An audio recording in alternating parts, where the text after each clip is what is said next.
Welcome to Financial Funnies Daily News. I'm Demi here to guide you through today's biggest money moves, market madness and digital drama, because finance is serious business, but it doesn't have to sound like it. Let's get rolling before Bitcoin changes its mood again. First up, global stock markets just hit a jaw-dropping $148 trillion in total value this October. That's up 19% from last year and nearly double since the 2020 lows. It's a 20-year uptrend that shows no signs of stopping.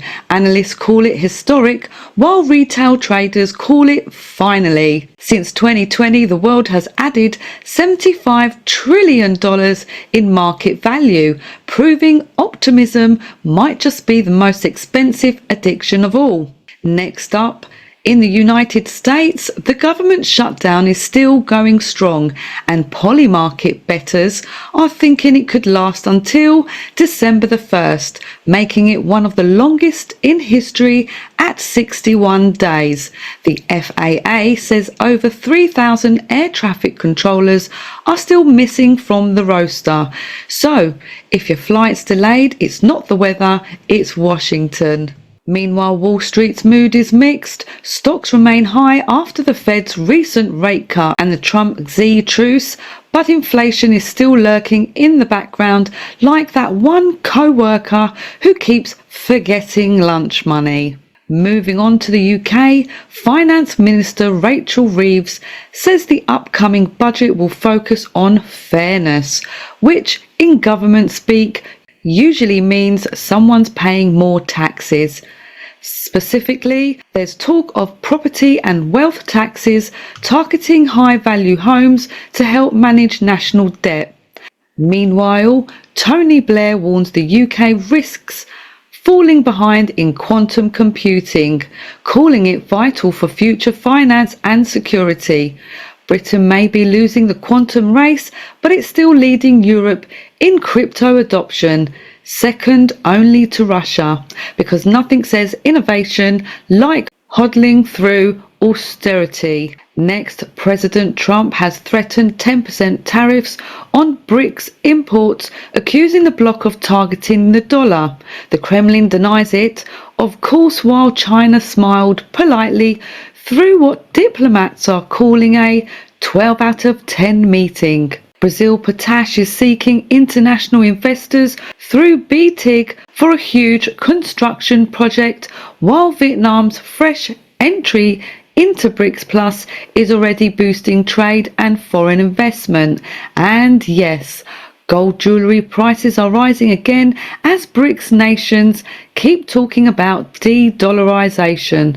So, we're all apparently going to be backed by shiny rocks. Meanwhile, the European Commission plans to give the EU more centralised power over stock, crypto and clearinghouse supervision, aiming to end market fragmentation. Some smaller hubs are pushing back, but regulators say it's the only way to build trust, because nothing inspires investor confidence like more paperwork. Next, in Australia, the Reserve Bank held rates steady at 3.6% despite inflation rising again. Homeowners exhaled, grocers cried, and economists shrugged. Meanwhile, the country's still recovering from that Optus network outage, proving once again that even in the future, we're just one unplugged router away from chaos. Zimbabwe's economy might finally be stabilizing.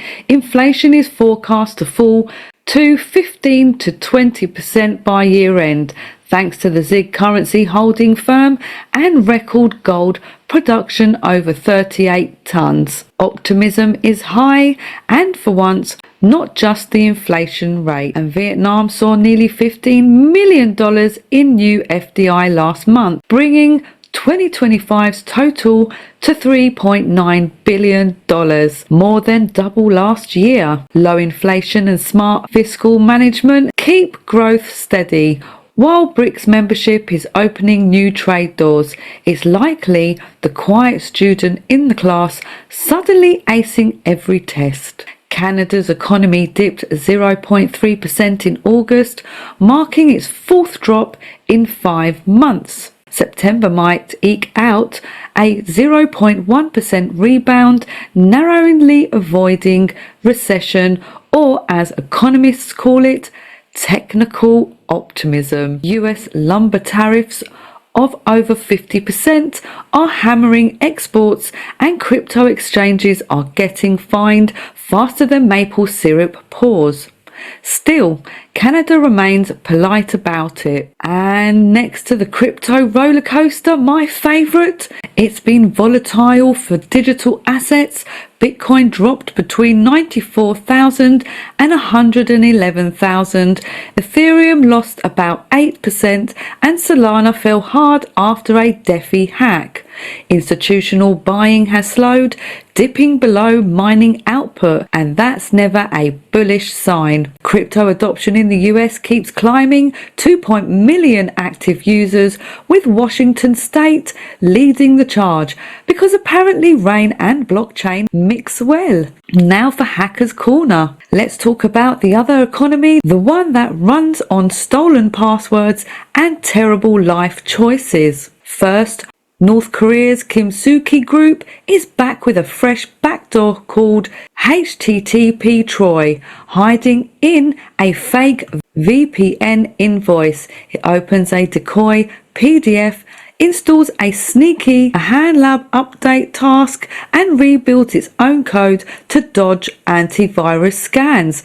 Basically, it's the malware version of a chameleon with a side hustle. Guys, keep your computers safe and be safe online. I recommend Proton all the way. The link's in the description below. Next, 2 new Android Trojans, BankBot, YNRK and Delivery Rat, are draining accounts while posing as a government ID app and a food delivery tracker.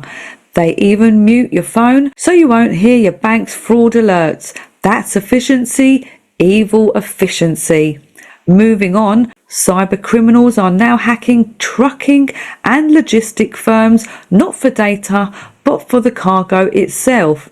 They use remote tools like LogMeIn and Screen Connect to book real shipments of food and drinks, then intercept them. Yes, hackers are now literally stealing snacks by the truckload. Meanwhile, researchers warn that attackers are turning security and AI tools into offensive weapons. They're using our own defense to spread malware, like if your antivirus decided it was time for a career change. And finally, at Kenwood High School, an AI gun detection system mistook a bag of Doritos for firearms, prompting a police response. Students were fined, though the chips didn't make it. The school says it's retraining the system because clearly Cool Ranch shouldn't trigger a lockdown.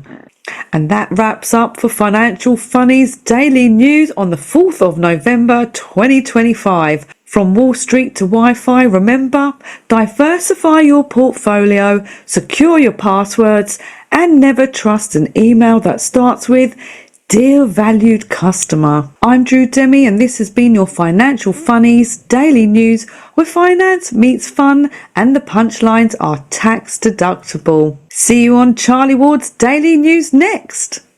But for now, bye bye.